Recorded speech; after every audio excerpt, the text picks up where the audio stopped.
প্রশ্ন ১, নিচের কোনটি ৩০ এর মৌলিক উৎপাদক? প্রথমে বুঝতে হবে মৌলিক উৎপাদক কি। মৌলিক উৎপাদক সোজা বাংলা হচ্ছে যে কি কি সংখ্যা দ্বারা ভাগ করা যায় কোনো সংখ্যাকে, এর মধ্যে কোনগুলো আবার মৌলিক সংখ্যা। আমরা একটা ছোট উদাহরণ দিই, সংজ্ঞার থেকে উদাহরণ গুরুত্বপূর্ণ। এই ৩০ কে আমরা কি কি দ্বারা ভাগ করতে পারি? ৩০ কে আমরা লিখতে পারি ১ গুণ ৩০, রাইট? আমরা লিখতে পারি ২ গুণ কত? ১৫, রাইট? আমরা লিখতে পারি ৩ গুণ ১০। আমরা ৪ দ্বারা পারবো না, ৫ গুণ ৬। এরপরে ৭, ৮, ৯, ১০, ১০ তো আছে। এখন এই ১, ২, ৩, ৫, ৬, ১০, ১৫, ৩০ এইগুলো দ্বারা আমরা এই ৩০ কে ভাগ করতে পারবো। এখন কথা হচ্ছে এর মধ্যে আবার মৌলিক সংখ্যা কোনগুলো? এই ২, ৩, ৫ হচ্ছে মৌলিক সংখ্যা, যেগুলো হচ্ছে ৩০ এর মৌলিক উৎপাদক, রাইট? এখন লক্ষ্য করো, এই যে ২, ৩, ৫, ৬, ১০, ১৫, ৩০ প্রত্যেকটাই কিন্তু এখানে মোটামুটি আছে, যেমন ২ আছে, ৩০ আছে, ১০ আছে, ১৫ আছে।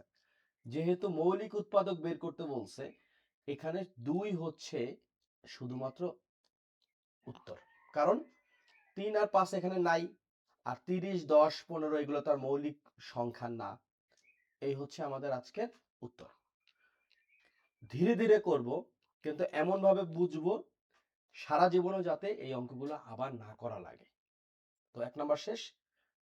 এই পর্বে এই ধরনের আমরা ১০টা অঙ্ক মিনিমাম। ২ নাম্বার প্রশ্ন লেখা আছে ১৫ এর গুণনীয়ক কয়টি? এইটা আবার কি? গুণনীয়কও একই কথা, যে ১৫ কে আমরা কতগুলো দ্বারা ভাগ করতে পারি বা উৎপাদক। যেমন ১৫ কে আমরা লিখতে পারি ১ গুণ ১৫, আমরা লিখতে পারি ৩ গুণ ৫, আর নাই। তাহলে কয়টা হইল? ১, ২, ৩, ৪। উত্তর হলো ৪টি। ৩ নাম্বার প্রশ্ন লেখা আছে ৮ এর গুণনীয়ক কয়টি? আমরা ৮ কে গুণনীয়কগুলো বের করি। ১ গুণ ৮, ২ গুণ ৪, আর কি যায়? ৫, ৬ যায় না। তার মানে এখানেও ১, ২, ৩, ৪টি। উত্তর হলো ৪। ৪ নাম্বার প্রশ্ন ৬০ এবং ৯৬ এর গসাগু কত? বেশ কয়েকটা নিয়মে আমরা গসাগু বের করতে পারি। সহজ পদ্ধতি হচ্ছে ভাগ পদ্ধতিতে বের করা। অর্থাৎ এই ৯৬ কে শুরুতে আমরা ৬০ দ্বারা ভাগ করলে কতবার যায়? একবার।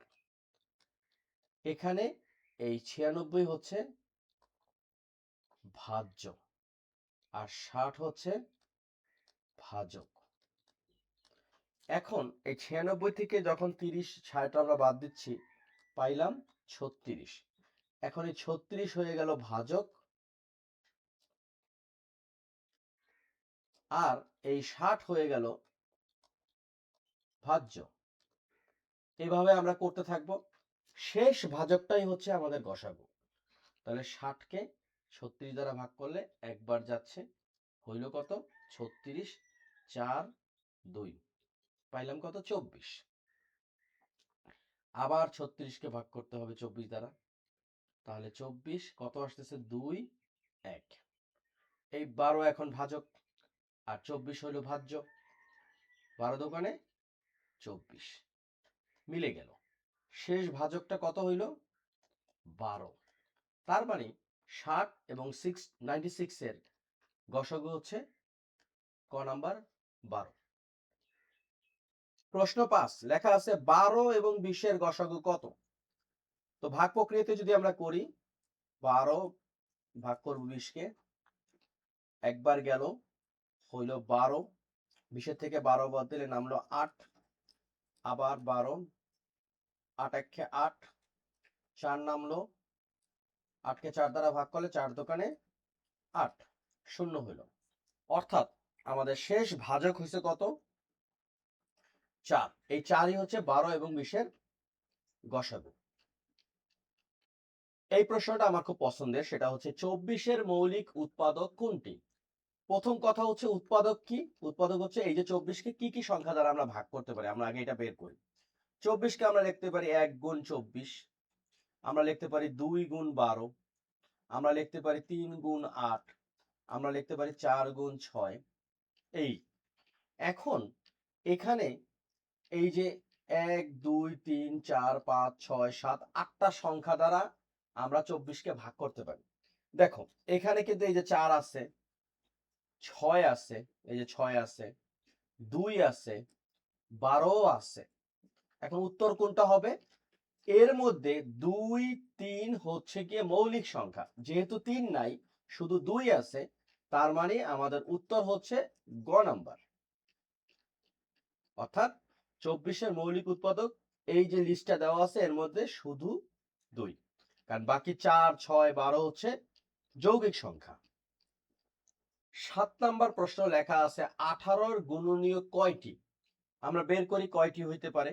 18 কে লিখতে পারি 1 গুণ 18, 2 গুণ 9, এটাও 18, 3 গুণ 6 কারণ 3 6 18, তবে 4 আর 5 দিয়ে যাচ্ছে না, 6 তো চলে আসছে, তার মানে 1 2 3 4 5 6, উত্তর হলো 6টি।